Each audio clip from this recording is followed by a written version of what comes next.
Excellency Joseph James. The Ambassador of Japan, His Excellency Muro Masahiro, New Zealand's High Commissioner to Fiji, Your Excellency Jonathan Kerr, U.S. Ambassador Designate to Fiji, Your Excellency Joseph James Seller, the UNICEF Pacific Representative Sheldon Yett, members of the Diplomatic Corps, and also WHO representatives that are here, Dr. Wendy Snowden, and also officials of the Ministry of Health and government and members of the media. Ladies and gentlemen, it is a great honor for me this morning to officially launch Healthcare on Air Pacific, an initiative spearheaded by our development partners to build capacity and resilience within our frontline workers in the wake of the global pandemic, COVID-19. And I'm glad that we have two of our nurses who are here today, who are part of the frontline staff that are here representing the many all across the Pacific and the northern Fiji. This will benefit all in the 14 countries, and especially the nurses, and as the global data indicates, specifically with the surge and re-emergence of diseases in countries and territories, that a risk somewhere is a risk anywhere.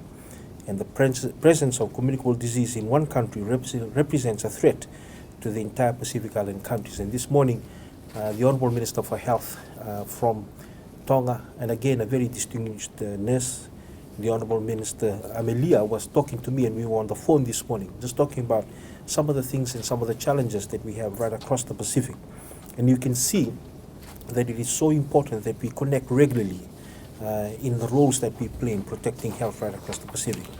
The initiative is to support our nurses, who we all know are in the front line, and we also know, and something that I always talk about in Fiji, they are the backbone of our healthcare services.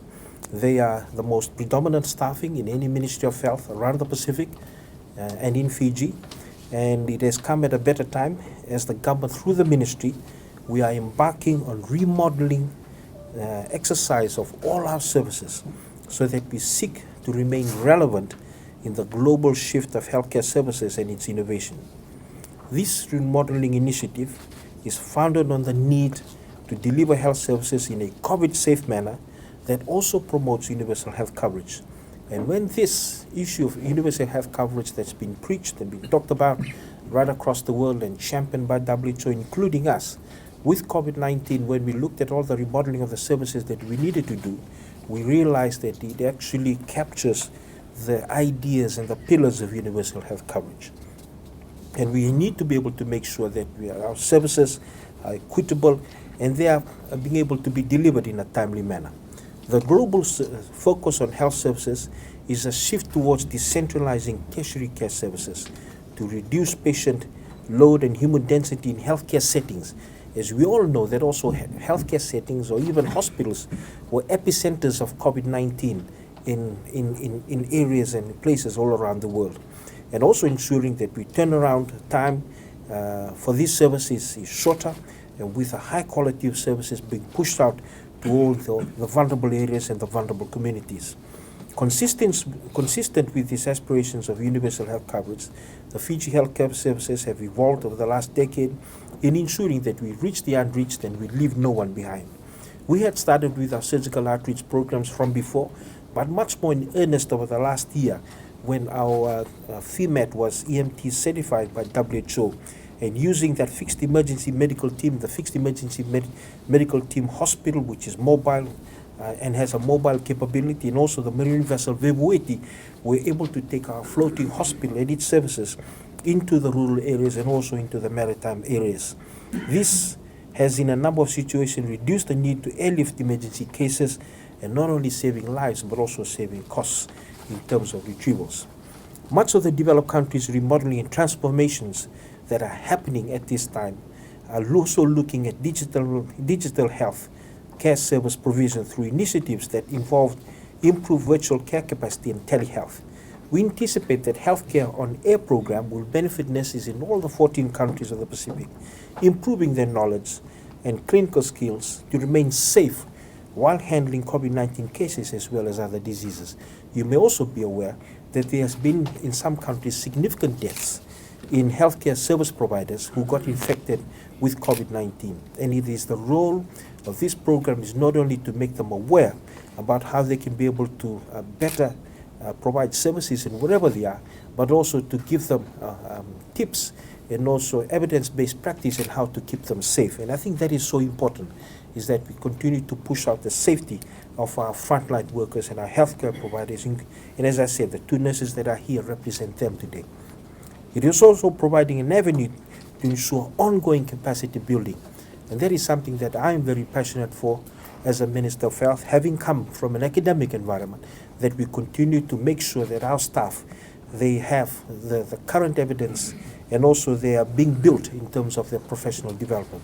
And when we talk about professional development in health now, it's changed from the concept of from continuing medical education or continuing nursing education to continuing professional development, developing the healthcare person as a true professional rather than just being very interested in their area of interest. And that, I believe, is the way in which we can better protect this nation. Nurses, as I've said before, are at the front line and they are at the backbone. They man the hospital. They are part of our mobile fever teams that screen 93% of Fiji. They assist in quarantine facilities and they continue to do so. They are the first port of call when a person comes to the fever clinics. And they've been doing all this even before the onset of the pandemic. And throughout the pandemic, all the services that we've provided as part of the pandemic response. One might question today, what about in the countries that don't have COVID-19? The nurses still provide that service. The nurses are practicing. The nurses are preparing. And they have to be, because all countries have been put on notice by COVID-19. Our Honorable Prime Minister have called them the frontline healthcare heroes. And apart from the many other healthcare providers that we have within our health services within the Pacific. This initiative will no doubt boost their morale as we brace ourselves and guard our borders to the impending threat of any important case or a second or third wave as experienced in other nations. Fiji has started a similar program in 2009 and again from 2012 and 2014, in which it was a 30-minute program on radio. The one that we're doing out today is on digital format. So you can see that we've moved quite a lot within the last 10 years. The other thing is that in this program, there was a lot of feedback that indicated how useful and valuable that program was for our frontline nurses. And I can also assure us today, and also to the development partners that are here, given the reactions that we received from before, that this will be very useful to our nurses. It will be useful to those who are in the urban and the peri-urban areas, because we now realize that countries such as Fiji in the Pacific have a large density within these areas. We need to have a different public health approach to them, but also to the rural areas. Because as we know, right across Fiji, there are many areas now that have access to the internet, and they can be able to access this. I wish to thank and acknowledge the hardworking staff of UNICEF in guiding the development process through to today's launch. Also to our development partners that are here and the countries represented to here that have been very strong supporters of our COVID-19 response, and also the other facets of health in which they've been able to reach out to us. As country coordinators of this program, the call is now on all nursing heads of the 14 countries across the Pacific to ensure that this program is kept alive and a mechanism be in place to ensure sustainability, knowledge transfer, and a monitoring and evaluation component developed to ensure that we continue to evolve with the pace and dynamics of COVID-19. Trainers must also ensure that they are well-resourced with international best practice for the weekly programs. I have no doubt that this initiative will be the seed for our Pacific vision to develop and strengthen each country's digital healthcare service provision capacity that strengthens the capacity of our frontline heroes, promotes universal health coverage, and protects the health of our Pacific people. I thank you all, and Binawali. Healthcare on Air Pacific. Pacific.